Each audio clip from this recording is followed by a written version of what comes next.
En rembobinant la carrière cinématographique de Charlton Heston, Ben-Hur et son char lancé à pleine vitesse jaillissent sur l'écran. Ce géant de près de 2 mètres, éternel héros aux pectoraux rebondis, a incarné pendant près de 60 ans les plus grands de ce monde. Des présidents, des généraux, des génies. Charlton Heston always played a kind of a stoic, larger-than-life idealist. Pourtant, la jeune génération n'a retenu de Charlton que l'image d'un vieillard réactionnaire à la mâchoire carrée, oubliant ses premiers combats auprès de Martin Luther King et Kennedy. He was very much a Democrat, very liberal, and then he gradually moved more and more to the right. Un nouveau rôle qui n'est plus du cinéma. Tel Moïse, le personnage qui l'a fait star, Heston s'est mué en messie de l'Amérique conservatrice. From my cold, dead hands.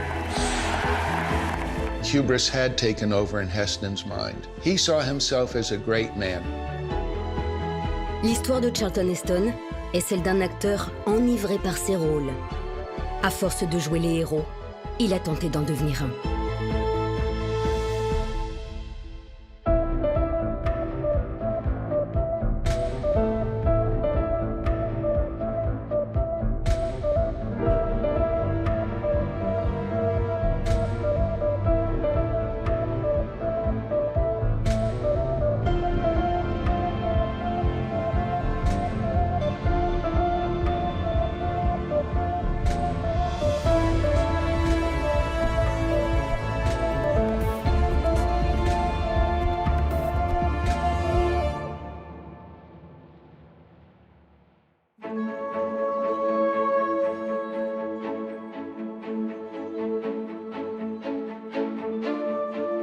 En 1946, au lendemain de la Seconde Guerre mondiale, le jeune Charlton Heston débarque à New York.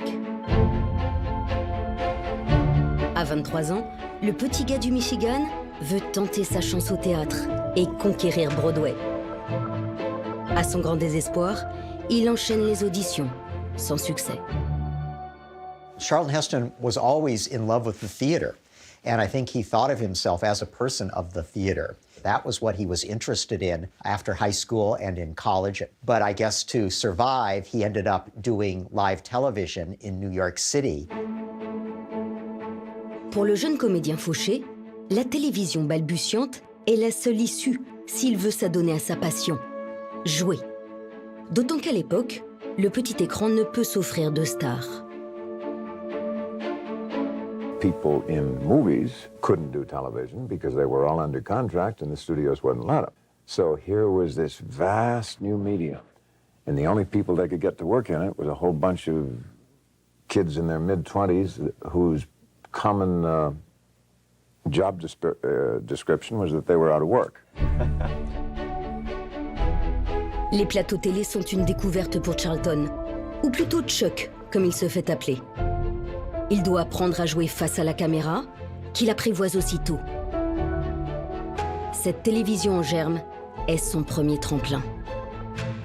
He was actually discovered appearing on television by Casablanca producer Hal Wallace, brought to Hollywood, and began his career.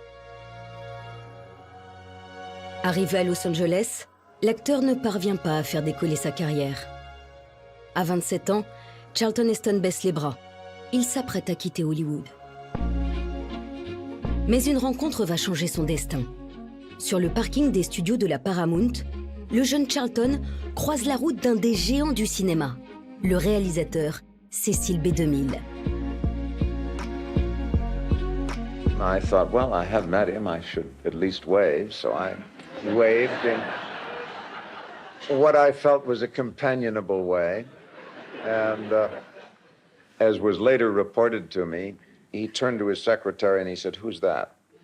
And his secretary flipped back and she said, "That's Charlton Heston. He's a New York stage actor. He's acted in 3 plays in New York. He was signed by Hal Wallace last March. He's done 1 picture called Dark City. You ran it 2 weeks ago. You didn't like it."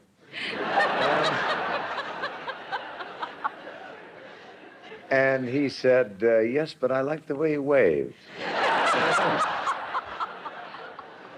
And he said, we better have him in about the circus picture, have him come in. Cecil B. 2000, l'un des fondateurs de la Paramount, prépare un nouveau film, le plus grand chapiteau du monde. Il cherche activement l'acteur qui incarnera le premier rôle, le directeur du cirque, un gaillard athlétique imposant le respect. Connu pour son flair hors pair, il n'a fallu que quelques instants au réalisateur pour repérer Heston et son physique de dieu grec, doublé d'un charisme unique.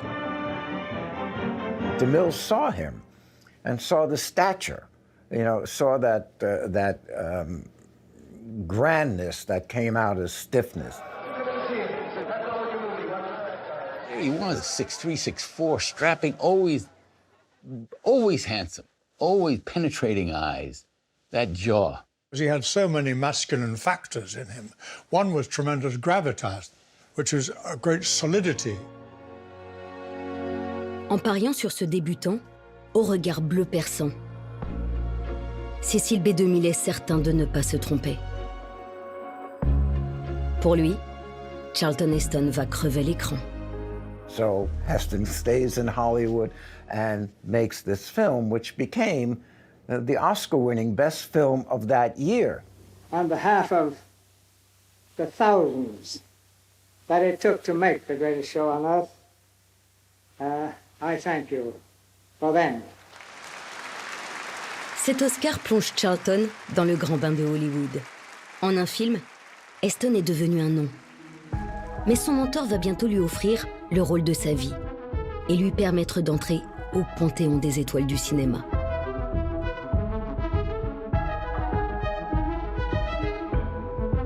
Quatre ans plus tard, le réalisateur âgé de 70 ans, Cecil B. 2000, caresse un dernier projet fou.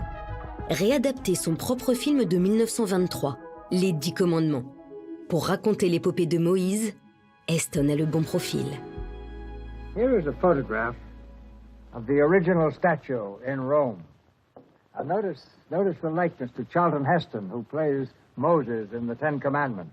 The mythical story is that he saw a sculpture by Michelangelo that resembled Charlton Heston. But none of that is really true. After going through his list of people, he decided to audition Heston.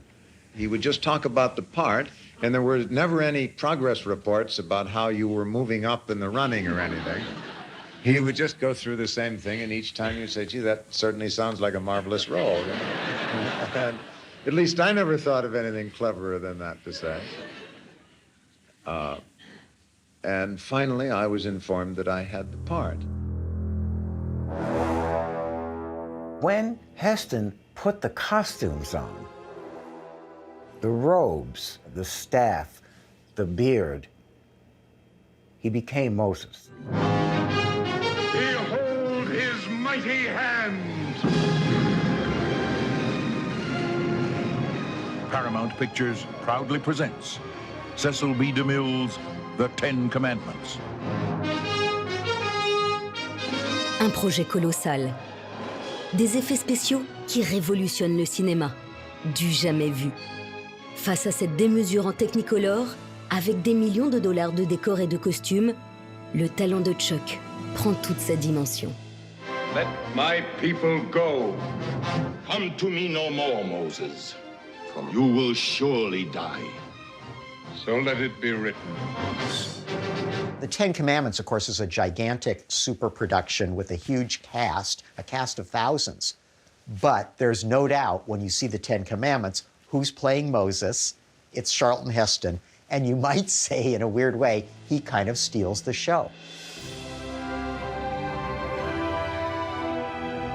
Chuck passe des heures à mémoriser des passages de l'Ancien Testament et propose même à Cecil B. 2000 de jouer pieds nus pour rendre sa performance plus crédible. There's a funny story about that, where he liked to stay in costume 24 hours a day. I guess he didn't want to lose that character, and he grew into the character. Who shall withstand the power of God? Pour Heston, c'est une révélation. Il se complaît dans ce rôle de prophète superstar. Un film métaphorique pour les Américains qui voient dans la recherche de liberté des Hébreux leur propre conquête de la terre promise. The Ten Commandments.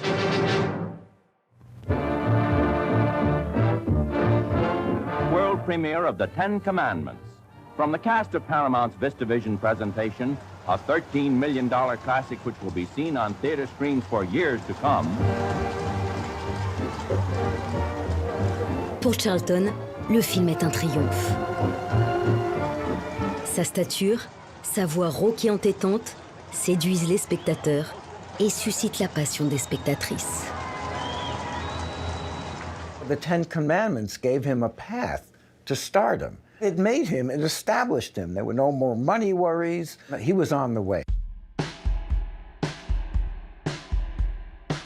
Charlton n'est plus seulement un acteur, c'est une vedette. La Californie lui tend les bras.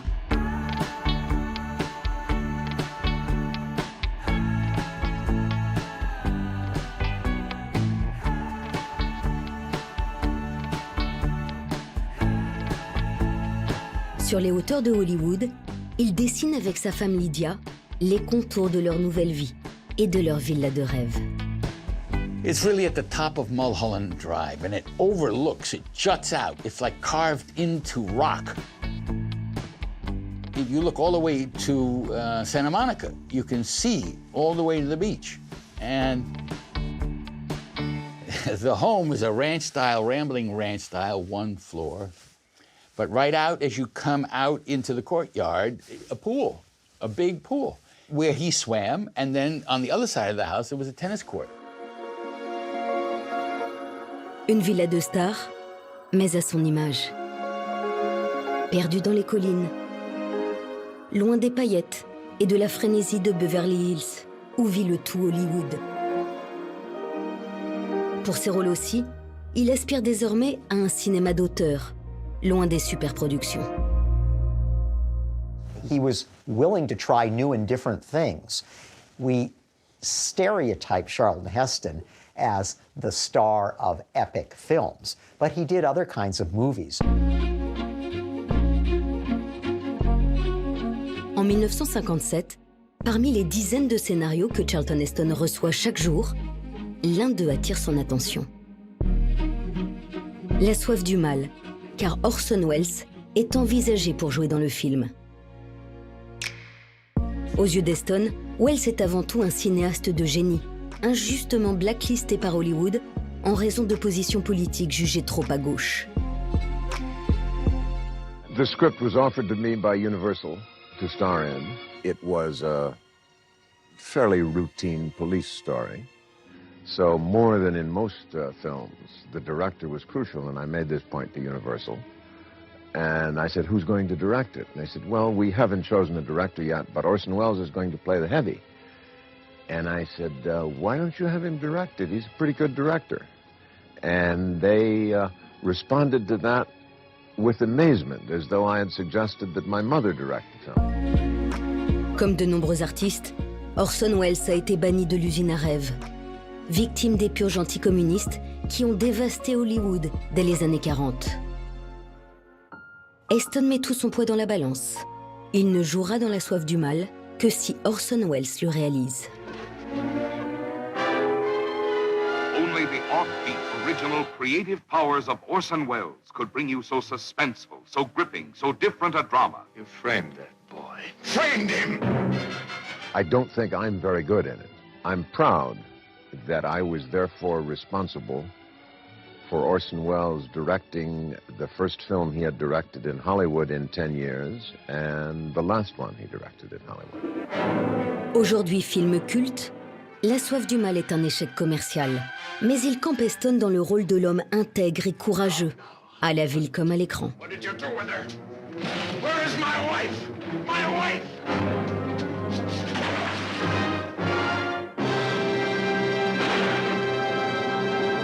It showed a moral integrity on the part of Heston that he was willing to stand up at that very frightening time for a man like Orson Welles or for others who had been, as we say, blacklisted. In doing that, he was really threatening his own future in Hollywood. And so that was, took a lot of guts on his part.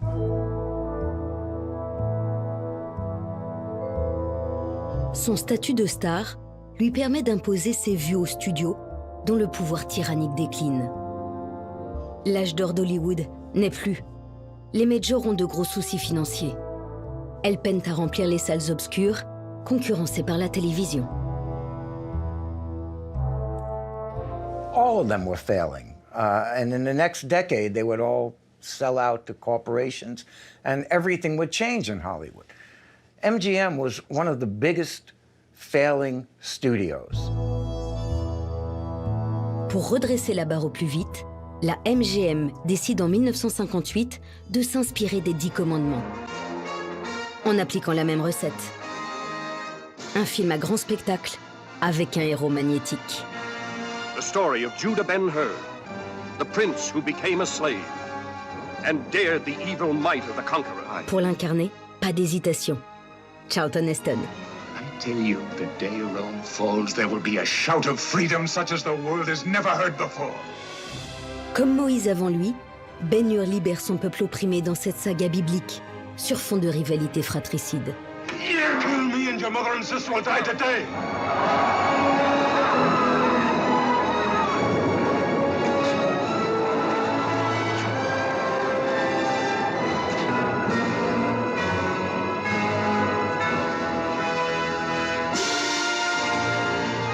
Ben-Hur est un super-héros avant l'heure. Et Charlton Heston, le nouvel emblème du rêve américain. Charlton Heston, Ben-Hur. Le film sauve la MGM et permet à Heston d'obtenir l'Oscar du meilleur acteur à 36 ans. It's really true. When you stand here, you want to thank everybody you ever knew in this business. I would like especially to thank not only all of you and all of them, but Willie and Christopher Fry. Dans ce discours spontané, Charlton affirme une fois encore ses positions et enfreint les codes en vigueur à Hollywood. Il remercie délibérément Christopher Fry, un auteur qui a contribué au film, mais qui n'est pas le scénariste officiel de Ben-Hur. Inside the industry, people took note that he did something that you're not supposed to do. Heston had a very moral view about who deserved credit for what they did. You know, he never really was Hollywood. Home life, that's where the action was. Traveling, whenever he went on the road, and he was always on the road, very few of his films were shot in Hollywood. The whole family would go. Sur chaque tournage, Heston a besoin de ses proches près de lui, surtout de sa femme, Lydia, qu'il a connue à l'université et qui a renoncé à sa carrière de comédienne pour lui. Lydia was much more famous than Chuck when they first met. She was the well-known actress. So she did give up her career for him because they were very, very devoted to each other.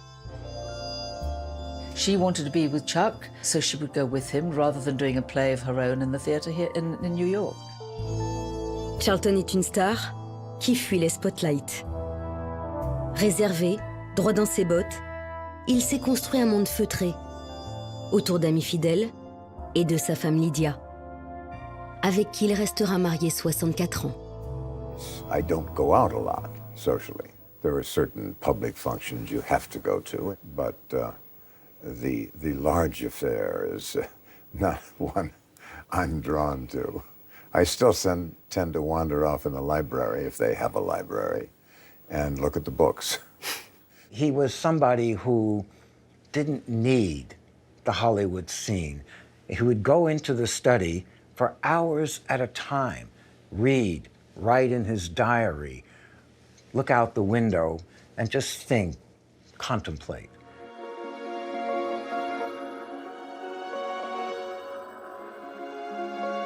Heston le contemplatif porte aussi un regard acéré sur le monde qui l'entoure. Son grand sens de la justice le conduit à s'intéresser à des questions loin de son quotidien. Dès 1961, à la demande d'un ami afro-américain, il est devenu l'un des premiers blancs célèbres à s'engager dans le mouvement des droits civiques. Un engagement méconnu qui va se poursuivre plusieurs années.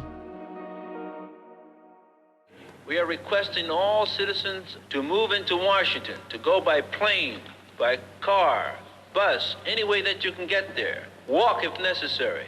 We are pushing for jobs, housing, desegregated schools. This is an urgent request. Please join. Go to Washington. En 1963, Martin Luther King prépare une grande marche en faveur des droits civiques. Elle aura lieu à Washington. Et pour médiatiser cette action historique, il charge son ami, l'acteur afro-américain Harry Belafonte, de contacter les rares stars de Hollywood prêtes à marcher à ses côtés. Parmi elles, Burt Lancaster, Marlon Brando et Charlton Heston.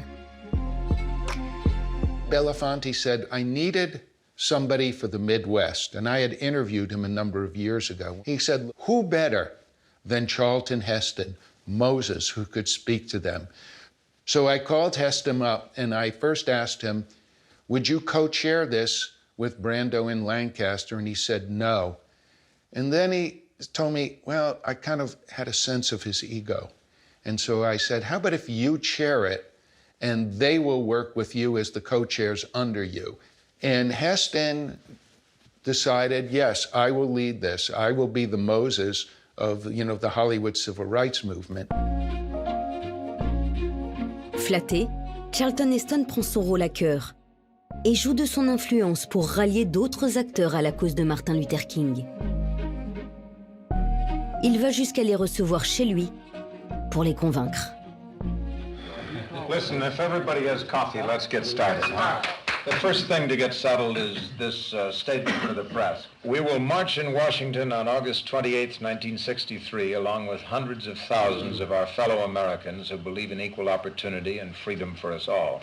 We've formed a committee to encourage others to march with us, composed of Marlon Brando, Peter Brown, Tony Curtis, Charlton Heston, Burt Lancaster. I somehow feel that some people may misinterpret this as a means for some actors or for some people to want to get publicity. You know, everything an actor does, he does in the public eye. If you have a public identity, you can't abdicate it. But we're not, I think the main point is we're not doing it as public individuals. We're expressing the citizens' rights to peaceable assembly. It's in the Constitution. We all live black and white. Yeah. Trying to fight for equal rights. Yeah. Keep your eyes on. Ce 28 août 1963, 300 000 personnes défilent en faveur des droits civiques.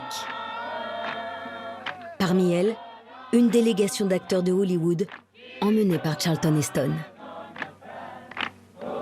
Charlton Heston does seem to have been a person who wanted to be a leader, who took a leading role, who felt a kind of moral obligation to be a leader. Chuck écoute avec passion le rêve de Martin Luther King. Pour lui, c'est l'expression de ce que doit être l'Amérique. Une terre d'égalité pour tous.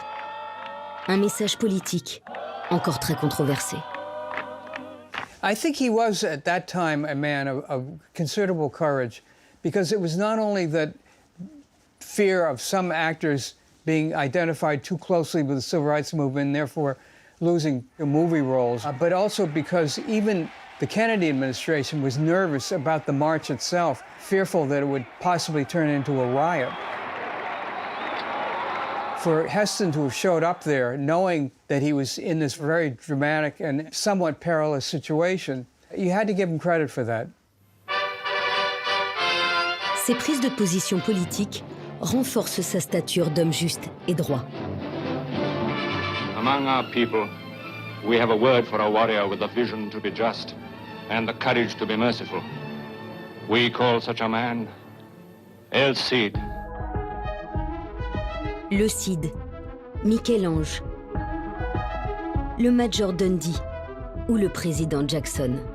À Hollywood, Heston renvoie l'image d'un homme valeureux, l'acteur idéal pour incarner des héros plus grands que nature.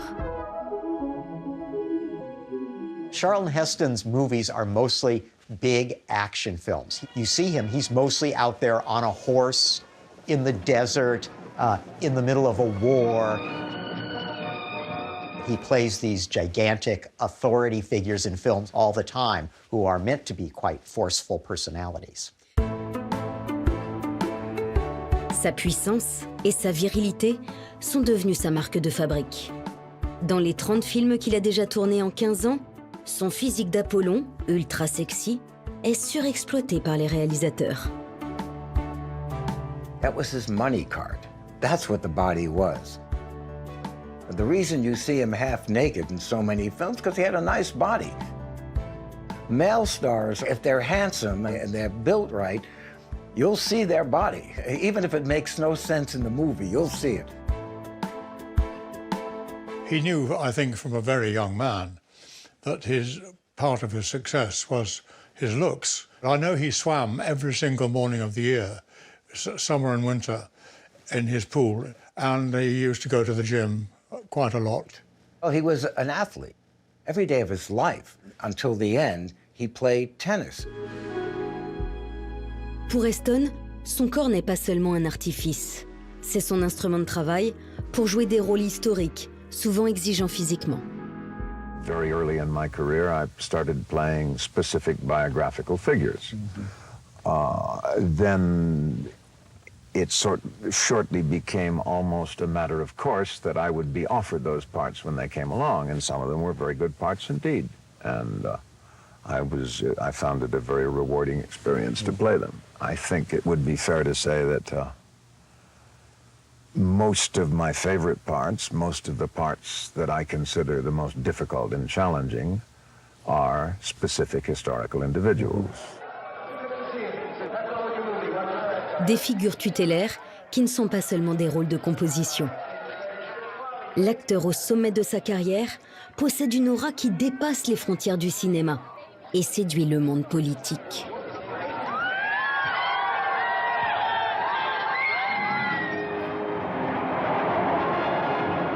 All through September and October and the first week of November, the candidates carry their message to the people. En 1960, le démocrate John Kennedy se lance à l'assaut de la Maison-Blanche. Stephen Schlesinger, dont le père Arthur était conseiller spécial du candidat Kennedy, se souvient de cette campagne très médiatisée. In 1960, I was at the Democratic Convention, which nominated John Kennedy as the Democratic candidate. And while I was there, my father took me to an event where Charlton Heston was present. And I found him to be a very genial, friendly figure. He's a big man. He, had a certain charisma to him. He was a very strong liberal in 1960. Une fois Kennedy à la Maison-Blanche, le Parti démocrate cherche d'autres figures de proue. Pour eux, Heston, icône de l'Amérique conquérante, est un ticket gagnant pour une élection. The Democratic Party of California approached him to run for the Senate against another former actor named George Murphy, who was then a Republican senator. Democrats get that Heston has this image that could, quote, reach across the aisles. Somebody who the Democrats thought could appeal to swing voters. But Heston turned them down. Pas question de mettre fin à sa carrière au sommet pour la politique.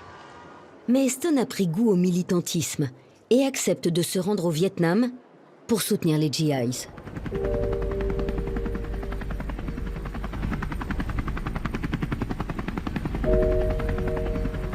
Un voyage qui va ébranler les convictions libérales du comédien. In 1966, he's asked to go to Vietnam. He wasn't an active anti-war spokesperson. He wasn't an active pro-war. His guts told him, why are we there? There's something wrong with being there. Certains artistes à cette époque se rendent au Vietnam pour divertir les soldats. Mais Heston s'enfonce dans la jungle pour réconforter les troupes qui souffrent. When he went to Vietnam and he saw these soldiers and came back and saw the reaction to the war, the burgeoning student movement, the anti-war faction, he was shocked. Because he believes it's American patriotism. We need to support our troops. Heston est sidéré de voir de jeunes soldats se sacrifier pour l'Amérique sans le soutien des leurs. Il en veut aux démocrates de ne pas s'opposer à ces manifestations. The violence, the riots, the anti-war movement, all very much disturbed him to the point where he started changing his political views. For every liberal view he used to have, he now turned that into a conservative view of that same thing. Pour Heston, cette guerre est un déclic. Les États-Unis sont en déliquescence. Les démocrates sont devenus trop libéraux. Cet homme passionné, sans demi-mesure, se veut le nouveau shérif du pays.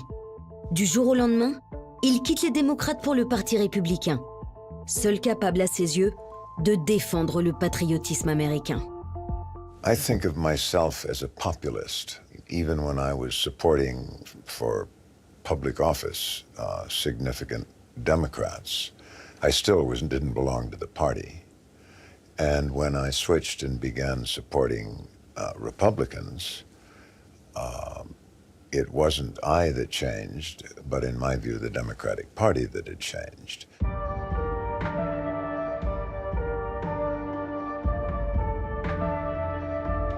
Ce revirement politique brutal dévoile une personnalité complexe et paradoxale. Charlton Heston est un nouvel homme, moins lisse qu'il n'y paraissait. Ce nouveau Charlton va aussi changer d'image aux yeux du public. Car au même moment, au début des années 70, sa carrière est à un tournant. Fini les films épiques. Hollywood vit de profondes mutations. Producers become more independent, break away from the system. And Heston was considered by all these new directors, these new young directors, as the past. He's historic, he's old Hollywood. By the time you reach the late 60s and 1970s, he's starting to get a little bit older, and there's a whole new generation, the kind of Dustin Hoffman, Al Pacino generation that has come along, and they're going to be picking up the Oscars in that era. À près de 50 ans, pour monter dans le wagon de la modernité, Chuck doit se réinventer. Can't help thinking that somewhere in the universe there has to be something better than man. Has to be. En 68, il s'essaye avec audace à la science-fiction. Avec La planète des singes, il casse son image de surhomme afin de prouver qu'il n'est pas un acteur sur la touche. The world he finds out in the galaxy will challenge every idea you've ever had of civilization. You did it. You cut up his brain, you bloody baboon! Heston came across this script, and he was intrigued by that. He liked the idea of playing this cocky rocket pilot who crashes on this strange planet where the apes are humans and humans are... Planet of the Apes, when I saw that, which was a movie that I loved, absolutely loved, and was all centered around the personal revelation that he has. He's so unwavering in his conviction, and at the end, his whole world turns upside down. Capturé par des singes évolués, le héros, Taylor, se retrouve réduit en esclavage, tel un animal primitif. Julius!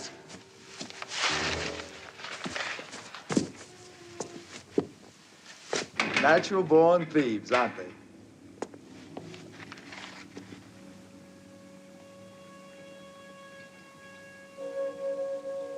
La planète des singes est un miroir de la société américaine et du malaise qu'elle traverse. Get me a collar and leash. Face aux inégalités raciales, face aux dangers nucléaires de la guerre froide, Heston interprète un anti-héros qui tente une fois de plus de montrer le chemin dans l'adversité. There were sort of two metaphors, actually, for Charlton Heston. One was a metaphor for faith, which could be found in the Ten Commandments in Ben-Hur. You know, this idea that no matter what happens, God will be on our side and help us. But the other metaphor was the one found in Planet of the Apes, and that was in a world in which nothing made sense. Yes, there was wrongdoing, there was injustice, but it was up to human beings to fight that. God may or may not be there to help us. And that confusion and that worry and that doubt that we felt as kids was something that Heston expressed powerfully on the screen. Le film fait un carton au box-office. Une nouvelle génération tombe sous le charme de Charlton. Puis les succès du Survivant, où il réchappe d'une guerre bactériologique, et de Soleil Vert, premier film à dénoncer le réchauffement climatique, font de lui une icône de la contre-culture SF. That gave him a different angle, gave him a more modern cause to his movie life. Après le sursaut de la science-fiction, Heston enchaîne avec la nouvelle mode des années 70. Les films catastrophes, mais dont le public va vite se lasser. Au début des années 80, à bientôt 60 ans, les scénarios ne s'amoncellent plus sur son bureau. Son nouvel attaché de presse, Michael Levine, a peut-être la solution. I said, Mr. Heston, I can't make you any more famous, but I can make you more relevant. And I said, Mr. Heston, I've gotten you to host Saturday Night Live. And he paused on the phone and he said, what's Saturday Night Live? I said, well, Mr. Heston, it's a show that they do in New York live. And he said, do you think we should do it, Michael? I said, we should. It's a good show. It's Saturday Night Live. Son passage dans cette émission comique très célèbre montre un Heston moins père la morale, capable de se parodier. Aux yeux de l'Américain moyen, il se fait plus accessible. Ben-Hur descend de son char et accepte même l'offre du roi des séries télé, Aaron Spelling, de jouer dans la suite de Dynasty, les Colby.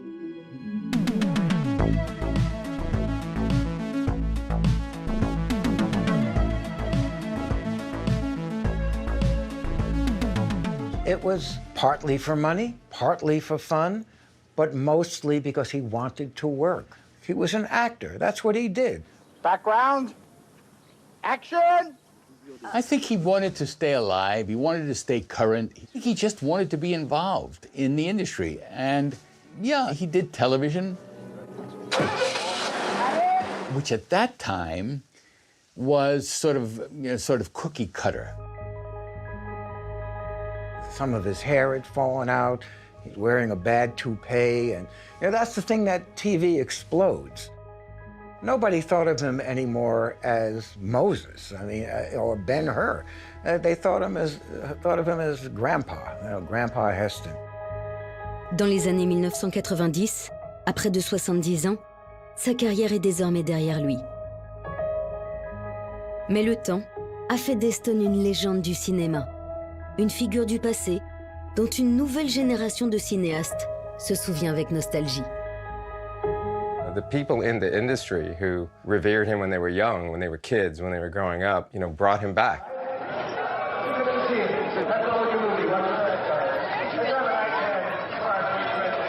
C'est le cas en 1998, lorsque James Cameron lui confie un nouveau petit rôle au cinéma, dans True Lies. Mais ce n'est pas lui la star des tapis rouges. C'est un autre républicain, Arnold Schwarzenegger. This small part is offered you in a very flattering way, and we'll pay you properly and all that stuff. Would you mind playing this cameo part? And you normally do it because you want to do some acting. Chuck was like quite a lot of us. There wasn't any question in his mind about being an actor. There was no alternative. Dans la foulée, le jeune réalisateur, Larry Gutterman, propose à Heston de poser sa voix de stentor sur son film d'animation Comme chien et chat. Et à sa grande surprise, Chuck accepte. We brought him artwork. We showed him storyboards of the sequence. He's a professional, and he takes no offense at the direction. It was a pleasure to be able to give him direction, give Charlton Heston, the guy who was my childhood idol in Planet of the Apes, direction about how to do a line, and have him do it.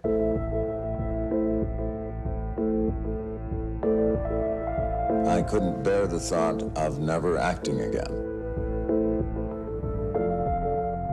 Pretending to be other people may seem like a trivial occupation for a grown man, but it has fascinated me all my life. Chuck veut jouer, encore et toujours. Mais son dernier grand rôle ne viendra pas du cinéma. Every hour of life has its own moment of truth. And who better to call it to our attention than the man who parted the Red Sea? Chuck Heston. Depuis l'élection en 1981 de Ronald Reagan, dont il a soutenu la campagne, Chuck s'est engagé pleinement au sein des Républicains. Lors d'une émission animée par Frank Sinatra, en l'honneur du président réélu, les deux conservateurs ne cachent pas leur amitié. Party for the president and the first lady on a first-name basis. It's a great idea, just like the old days. We watch him laugh, we see Nancy's foot tap to the music. But we know, sir, you are us. To the world, you are America. And as you lead us into the uncertain, beleaguered future, let me say for all of us, Mr. President, in the words of a song you'll remember, God shed his grace on thee.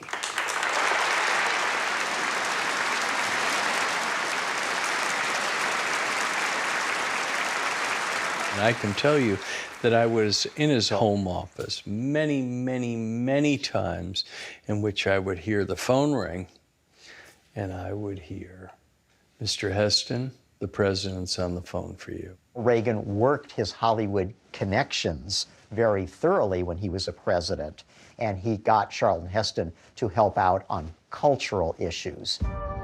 Reagan va plus loin. Il le nomme président d'un groupe de travail lié à la culture. Un émissaire envoyé à l'étranger pour représenter la Maison-Blanche, comme au Festival de Deauville. Maintenant, lorsque vous vous exprimez, ce n'est pas simplement un comédien qui s'exprime, c'est aussi presque un homme politique. I'll do my best as an ambassador without portfolio. It's important to function in the public sector. Trips like the recent trip I took to the UNESCO conference on world culture in Mexico City for the White House. Durant les années Reagan, Heston ne se contente pas des affaires culturelles. Ses convictions sont devenues radicales, ultra-conservateur, anti-avortement et pro-armes. Ses prises de position politiques controversées séduisent les républicains qui pensent à lui pour le mandat ultime. The Republicans looked at Heston as a possible successor to Reagan, perfect to be governor and then president. So they approached him. L'histoire se répète. Après les démocrates dans les années 60, Heston décline l'offre des républicains. Épris de liberté, il ne veut pas être un simple élu à la botte d'un parti. À l'image de ses rôles de leaders inspirants, il veut dicter sa propre loi. I'm fortunate in, as an American citizen, having the right to speak out on public issues, and I've led a very fortunate life.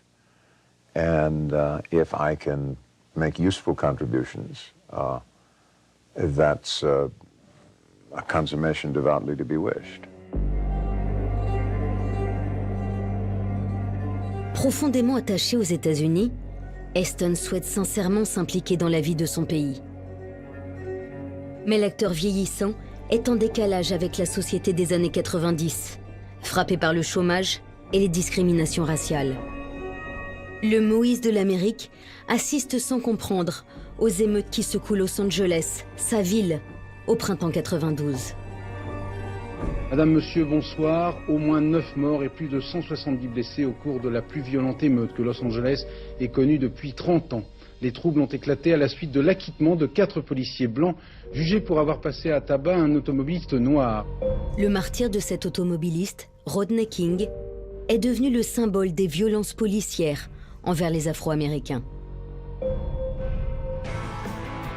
Face à ces injustices, le chanteur Ice-T se fait le porte-voix de ses victimes, avec un hymne anti-police, Cop Killer, un titre contre lequel Heston va immédiatement partir en guerre.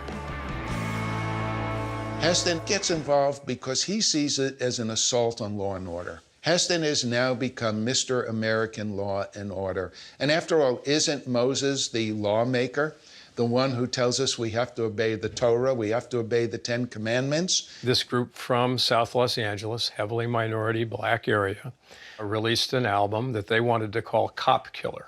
It had one song on there in particular that attracted attention, and the lyrics were very, very specific about killing police officers over and over again. Déterminé à faire entendre sa voix, Heston va jusqu'à affronter Time Warner, qui distribue l'album. 3 mois après les émeutes de Los Angeles, il se rend à l'Assemblée générale des actionnaires de la Major. Now, I owned a couple of hundred shares of Time Warner stock at the time, so I decided to attend. Against the advice of my family, I asked for the floor. I simply read the full lyrics. I got my 12-gauge sawed off. I got my headlights turned off. I'm about to bust some shots off. I'm about to dust some cops off. Let's just say I left the room in an echoing silence. A few weeks later, Time Warner terminated Ice-T's contract. À l'image de ses rôles, Charlton a dégainé pour faire régner sa propre justice. Mais le tonton flingueur, dont les excès faisaient le charme pour certains, va définitivement ternir son étoile sur Walk of Fame. En s'engageant à la fin des années 90 au sein de la NRA, le puissant lobby américain soutenant le port d'armes, Heston franchit la ligne rouge. Once he became the spokesman for the National Rifle Association, he was part of a very polarizing pro-gun movement. Pour le lobby, la star est une belle prise. Loin des scandales de Hollywood, homme d'une seule femme depuis toujours, le républicain Heston est un messie qui transmet la bonne parole. Il prend même la présidence de l'association en 98, à 75 ans. He gives us a big megaphone. We feel we've been unfairly demonized in the national press, and now Moses is here to help set the record straight. Heston fait corps avec l'Amérique profonde et sa défense de la liberté. La première, celle de posséder une arme, malgré les fusillades dramatiques qui se multiplient. C'est l'heure du déjeuner dans ce lycée de Littleton. 2 jeunes armés de fusils automatiques pénètrent dans la cafétéria et ouvrent le feu au hasard sur les lycéens. Les meurtriers sillonnent l'établissement pour abattre d'autres élèves. La tuerie de Columbine, en avril 1999, fait 15 morts et laisse une Amérique sous le choc. Malgré l'émotion, le porte-flingue de la NRA campe sur ses positions. Il refuse tout contrôle supplémentaire des armes à feu.